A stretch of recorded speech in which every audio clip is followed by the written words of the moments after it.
Bonsoir Jean-Charles Colas. Bonsoir. Merci d'être avec nous sur BFM Lyon. Vous êtes le vice-président de la métropole chargé notamment des déplacements. Nouvelle panne du métro B ce matin à Lyon. C'est la 5e panne déjà depuis le début du mois de janvier. J'ai reçu le directeur général de Keolis il y a quelques semaines. Il assurait sur ce plateau que tout était rentré dans l'ordre. Visiblement, ce n'est pas le cas encore. Alors non, tout ne sera jamais rentré dans l'ordre et il y aura toujours des pannes sur le métro comme il y en a toujours eu et comme il y en a toujours sur d'autres lignes de métro aussi. Il y a 2 jours, c'était la ligne A. Il y a 3 types de pannes. La première, c'est des malveillances d'usagers. J'étais l'autre jour dans un métro, puis il y a quelqu'un qui a voulu rentrer en forçant la porte. Ça a bloqué le métro pendant plus de 3 heures. Avant-hier soir, c'était la ligne A avec une dame qui est rentrée dans le tunnel à la station Bellecour et on a mis 1h30 à la sortir du tunnel. Il y a des causes qui sont liées au vieillissement de notre système de métro, puisque nos premières lignes de métro ont plus de 40 ans, et à des choix qui ont été faits depuis des décennies par Citral Mobilité, et que j'assume pleinement, qui ont été des erreurs. On n'a qu'un seul PC métro, on a des installations vieillissantes, et on a eu plusieurs pannes. 4 pannes, c'est extrêmement rare, du PC métro qui bloque toutes les lignes de métro en même temps. Donc là, on a lancé des investissements pour corriger tout ça, mais un nouveau PC métro, ça prend 7 ans à construire. Et puis, il y a donc les ça veut pannes. dire que pendant 7 ans, on risque d'avoir toutes les lignes du métro à l'arrêt encore plusieurs fois ? On fait tout pour que ça ne se produise pas. C'est-à-dire que là aussi, il y a une responsabilité de l'exploitant qui est sur la maintenance des infrastructures et on corrige à chaque fois qu'on trouve une cause de panne pour qu'elle ne se reproduise pas. Mais force est de constater qu'on a eu 3 pannes du PC métro en 2-3 mois qu'on n'attendait pas du tout et qui s'étaient jamais produits avant. Donc on y travaille, on fait le maximum. On fait aussi des investissements à long terme pour que ça ne puisse jamais se reproduire.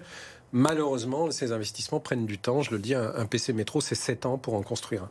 Et puis, on a des pannes. Ça va pas rassurer les usagers qui nous écoutent ce soir. On a des pannes liées Mais mon objectif, c'est pas de les rassurer, c'est de leur dire la vérité. On a des pannes liées au métro B, parce que c'est un nouveau métro, et donc il y a des réglages. Il y a l'automatisation du métro. On espérait que ça se passe un peu mieux, et je vous avoue que je suis un peu déçu d'Alstom, qui est donc le responsable qui met en œuvre le métro. Alors, il faut redire quand même qu'à la mise en place de l'automatisme sur la ligne D, il y a eu beaucoup plus de pannes qu'il y en a eu sur le métro B, et que pendant 1 an, on a doublé toutes les rames avec un conducteur, parce que justement, ça dysfonctionnait. Donc, c'est pas nouveau. Voilà. Quand nos prédécesseurs ont lancé l'appel d'offres pour l'automatisation du métro B, il y a eu 2 candidats. Les 2 prévoyaient une mise en service en 2022-2023. Et nos prédécesseurs ont dit non, il faut que ce soit 2020. Là, il y en a un qui s'est retiré en disant c'est impossible, et Alstom est resté en disant oui, moi je le fais pour 2020. À l'arrivée, ça a pris du retard. Ça a été livré en juin 2022 et derrière, il y a des pannes. Donc là, il y a aussi des vraies responsabilités de l'industriel et de Citral Mobilité par le passé. Bon. De toute façon, on a un système qui fonctionne quand même bien. On est entre 95 et 98% de temps de fonctionnement chaque mois. On se rapproche d'ailleurs des 99% qui sont le minimum pour le métro B. Ça fonctionne bien parce que les gens l'ont choisi. C'est impressionnant le nombre de gens qui voyagent dans le métro B. Moi, je le prends quasiment tous les jours. J'ai eu une fois une petite panne. Donc effectivement, il y en a qui ont de la malchance et qui tombent plusieurs fois sur une panne, mais globalement, et ça va fonctionner de mieux en mieux. Mais vous comprenez aussi l'exaspération des usagers du métro. Aujourd'hui, vous nous dites ce soir, je ne veux pas leur mentir, je leur dis la vérité. Mais aujourd'hui, ils en ont ras-le-bol de ces pannes de métro. Qu'est-ce que vous avez envie de leur dire ce soir ? D'abord, je vais leur dire qu'il y aura encore des pannes liées aux usagers, aux malveillances et à la mise en place de ce nouveau métro qui a besoin d'être déverminé. Donc, il y a des réglages qui se font, qu'on met tout en œuvre de manière assez virulente envers les industriels pour que ça se produise le moins souvent et que quand il y a des incidents, ils soient résolus le plus rapidement possible. Ce matin, ça n'a pas été trop long par rapport à d'autres pannes. Donc on progresse et quand ça va être de mieux en mieux. Et si je me base sur ce qui s'est passé, alors je ne sais plus si c'était il y a 20 ans ou plus pour le métro D, on avance mieux et plus vite que le métro D. Mais je ne peux pas leur dire qu'il n'y aura plus jamais de panne sur le métro B, bien évidemment. Aujourd'hui, le maire de Saint-Priest, élu à la métropole Gilles Gascon, demande la mise en place d'une commission de travail pour faire, je cite, la lumière sur ce qu'il se passe au Citral. Il parle de mépris de la part du Citral pour les habitants de la métropole. Que répondez-vous à Gilles Gascon ? Je réponds que, et je crois pour avoir entendu un certain nombre de ses collègues, que c'est vraiment dommage de politiser ce type de débat. Beaucoup d'élus qui étaient en responsabilité sous le précédent mandat ont dit, et d'ailleurs à des journalistes, c'était prévisible, et il y a toujours ce genre d'incident sur du nouveau matériel, et je pense qu'on serait aux affaires, on aurait les mêmes difficultés que ceux qui nous ont remplacés depuis. Donc je pense que Gilles Gascon, qui n'a jamais été en responsabilité ni au Citral ni à la métropole, peut se permettre ce type de sortie, mais je crois que c'est indigne d'un homme politique. Cette semaine, Jean-Charles Colas, on va changer de sujet à présent. Vous avez annoncé l'arrivée de radars thermiques pour déceler la présence de passagers dans les véhicules qui empruntent les voies de covoiturage sur la M6 et la M7. Ils vont arriver quand, ces radars ?